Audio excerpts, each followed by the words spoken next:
Bonjour tout le monde, aujourd'hui je vous propose un tour de téléportation, un tour qui se passe dans le futur et on va utiliser un jeu de circonstances, vous allez voir pourquoi, parce que en fait on a un joli triangle ici et on va utiliser le triangle de la téléportation avec des cartes à jouer. Bien entendu, comme j'ai pas de spectateurs et que les choix des spectateurs peuvent être libres, j'ai des dés qui vont me servir à simuler le choix des spectateurs, parce que vous allez voir que tout à l'heure, ils vont pouvoir choisir notamment des carrés. En fait. Donc des carrés, c'est quoi? C'est 4 cartes, une de chaque famille, de la même valeur. D'accord? Donc l'idée c'est le spectateur choisit un carré, par exemple le carré de 4. Ça tombe bien, et on va prendre les 4 4. Donc 1, 2 et 3. Et tchac. Ah bah tiens, on va sortir les jokers pendant qu'on y est, on n'a pas besoin. Et le 4 ici. Donc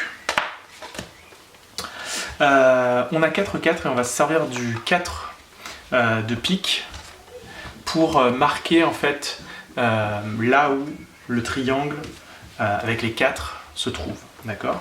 Donc ce qu'on va faire, c'est qu'on va mettre nos 4 ici, et le 4 de pique pour marquer l'endroit où sont les 4. Le deuxième spectateur, lui, peut choisir un autre carré. Donc là, en l'occurrence, il choisit le carré du 8.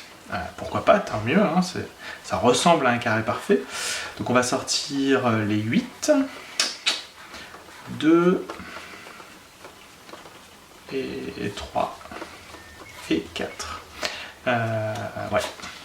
Et donc on va se servir cette fois-ci d'un 8, le 8 de carreau, pour marquer l'emplacement des 8. D'accord? Alors bien entendu, voilà, les 8 sont là.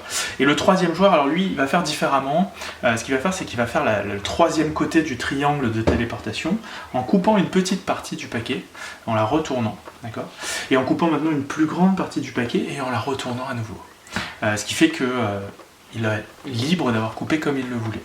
Et si on regarde bien, quand on prend la base du triangle et qu'on inverse simplement le 8 et le 4, en une fraction de seconde, tous les autres 4 suivent le premier.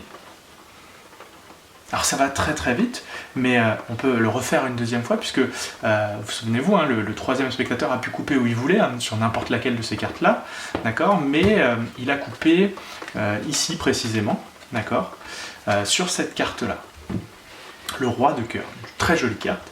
Et si on prend le roi de cœur et qu'on l'échange avec le 8 de carreau, eh bien instantanément, tous les 8 suivent le 8 de carreau. Et du coup, si on a pu téléporter les 4 puis les 8, on a certainement dû réussir à téléporter les rois. Voilà, j'espère que le tour vous aura plu, et puis je vous dis à bientôt pour un nouveau tour.